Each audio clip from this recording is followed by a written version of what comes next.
Good afternoon, Facebook land. Good afternoon to my fellow inspiring mentally ill people.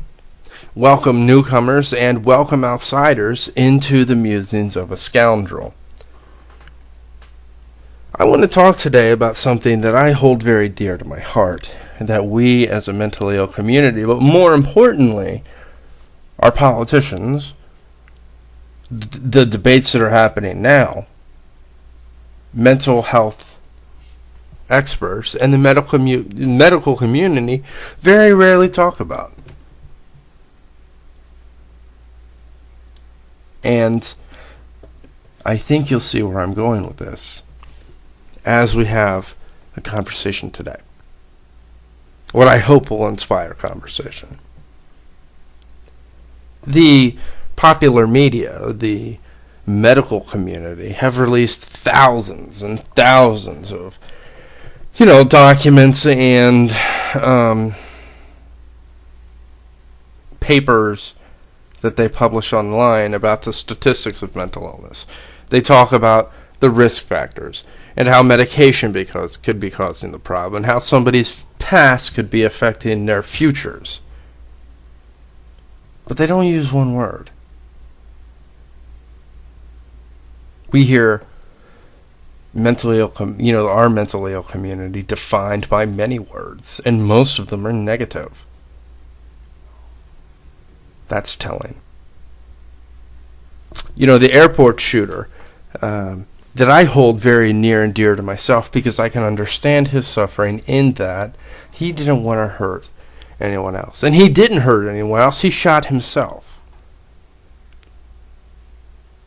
He took his own life instead of hurting somebody else. And he wrote that in his suicide letter. The media picked up on the fact that he was mentally ill. And in the first paragraph, they said mental illness. We live in a reactionary society, ladies and gentlemen. We live in a throwaway society. I find it telling and very shocking that if, the comment-driven society that we live in as well is horrible. Many people commented, and they actually applauded him killing himself. They celebrated in killing himself. That is, without a doubt, sickening. To know, a person was suffering so horribly, and he shot himself. Another life on this planet is gone.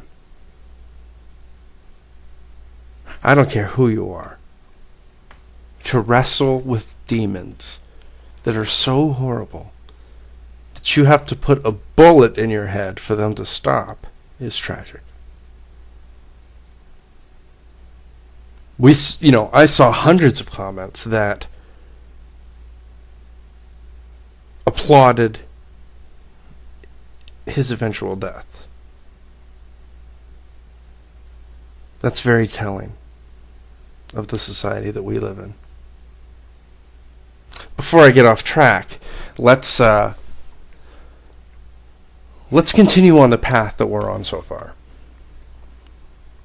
For those of you that haven't stopped the play button yet, or stopped this recording, and you're still listening, our society very rarely recognizes many mentally ill people. They don't celebrate our achievements because they don't understand them. I see people all the time on Facebook whining and complaining that nobody's listening to them. And yet, there's one word that they never use. And I think because they don't use this word, they stay in a state of limbo. this word doesn't come across very often. In fact, I have yet to see a mainstream media system use this word. Politicians don't use this word ever. What does that say to me? That they expect us to fail. The system expects us to fail. The politicians expect us to fail. The media expect us to fail. The general population is itching for us to fail. They are itching for more mentally ill people to kill themselves. Scary times that we live in, my fellow warriors. It is also very telling that we don't use this word even in our own circles. Because many of us, in the throes of our depression and our distress, we may not be able to see the light at the end of the tunnel because it's covered by fog. Because, honestly, I got so wrapped up in my own issues that I didn't use the word either for a long time. Because I just couldn't see a light at the end of the tunnel. Because I didn't have a way out. My family never used the word. My friends never used the word. The friends that I did have. When they found out I was mentally ill. And that's sad. The millions of people in this world that fight so hard to continue living deserve this word. They deserve to hear it every day. We all do. I've seen, personally, as an advocate, here on Facebook, on our regular website, and other circles, inspiring stories. Stories that give me hope, give others hope. The courageous people that begin these conversations deserve to be applauded. They deserve the word that I'm referring to all the more.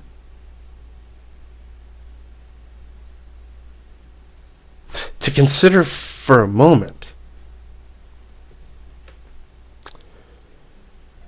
that many people never use. They never use this word. And my friends, it is a word that is so descriptive and so plain as day, and we don't see it. We don't see it. And that's okay. Because we have been taught in popular culture not to use the word. It doesn't happen.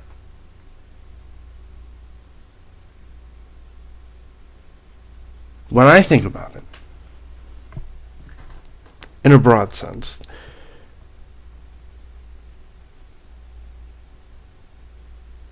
it is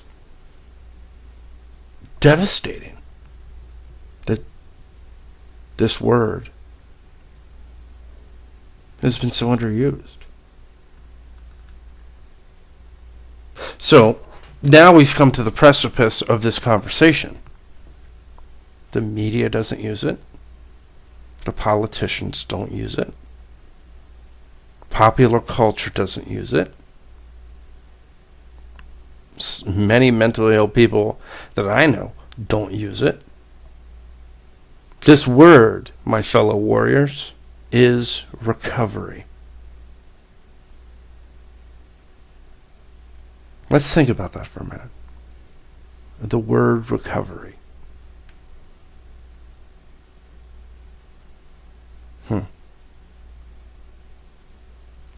Nobody's talking about recovery. No one.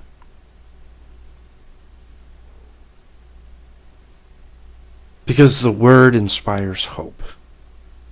The word inspires grace and understanding and acceptance. It is a very, more often than not, I feel as though this is the most beautiful word in our mentally ill community. The word recovery. Because so many people don't use the word. It has disappeared from many influential people's dictionary. Our recoveries are a lifelong process, which is why nobody uses the frickin' word. Recovery is an ever-changing, ever-evolving set of values. Because of that, people, the general community, the politicians, the mainstream media, doesn't see the word recovery as an effective tool.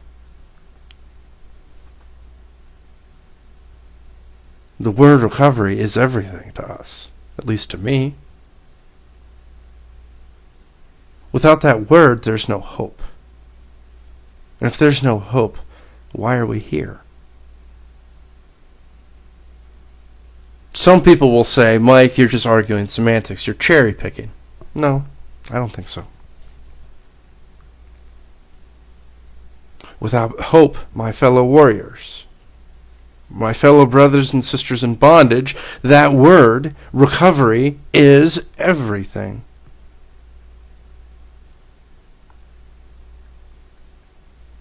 We don't see the word recovery, at least in my opinion, as a beacon of hope. Many of us in distress, as I talked about, at least when I'm in distress, the word recovery is pointless. Why recover? I can't see the light at the end of the tunnel. I can't see past this second. I will freely admit that there are still days where I forget that word because I've been trained to forget that word. We all have. I see plenty of Facebook posts talking about, people's sadness and their confusion and their misunderstanding and their questions. Very rarely do I see the word recovery. And my friends, in my opinion, we ought to be screaming this word to anybody that'll listen.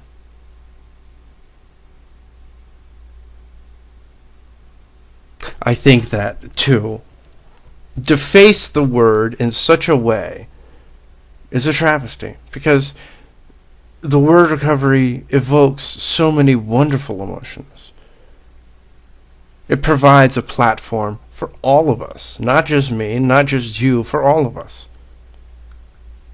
And until we start hearing the word recovery in our circles and in the general population, expect more stigmatization to continue.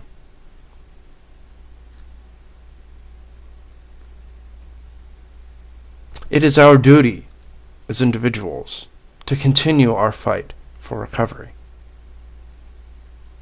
Not a duty to the general population, not duty to, politicians or our families or our friends, but us. We have to make the first step. We have to start using this word before people will even begin to listen. Many outsiders see many people on Facebook and on the internet that are so wrapped up in their own distress. And the general population sees this and they say, I'm not getting anything from this. I'm not receiving any other message than I'm ill. or the person that's writing it is ill. So why should I take them seriously? I don't think that we can survive without the word recovery in our dictionary.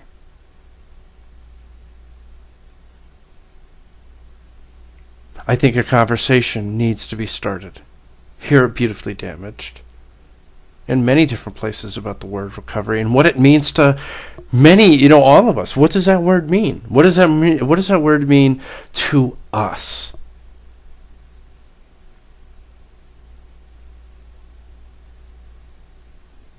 I think that the word recovery is everything. It is the catalyst for change.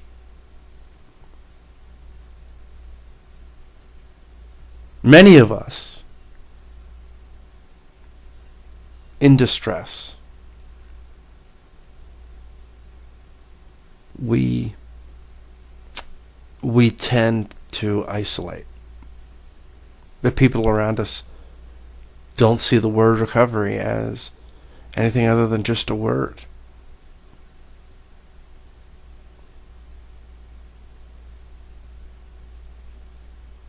I think that we as people, as individuals, need to define the word recovery for ourselves. What does that entail? Does that entail apologizing for our wrongs? Does that entail waking up on time every single day and doing what we got to do, of which I struggle with still? Do we, what is the definition of recovery? And how are we going to implement it into our lives to inspire others? Because, my friends, if we begin our recoveries, other people are going to see this and say, I want what he has, much like AA. One of their doctrines is that their stories show other people that recovery is possible.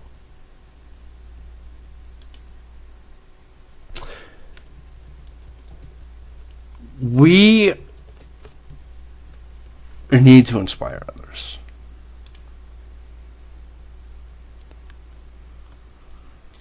Recovery is everything.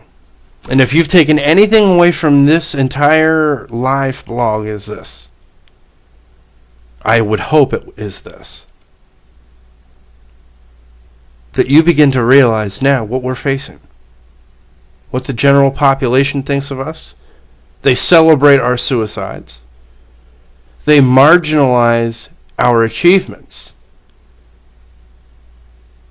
And nobody uses the word recovery. That's something to think about, I think.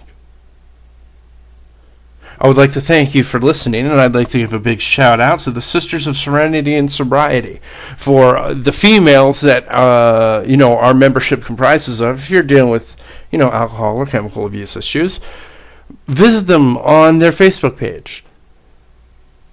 They are a wonderful, inspiring group of people. And no, I have not been paid for this.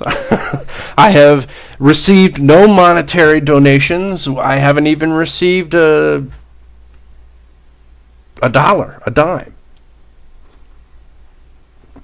I've had the pleasure of speaking with the owner of that site, and it's a great site. So, once again, the name is called Sisters of Serenity and Sobriety. Go check them out.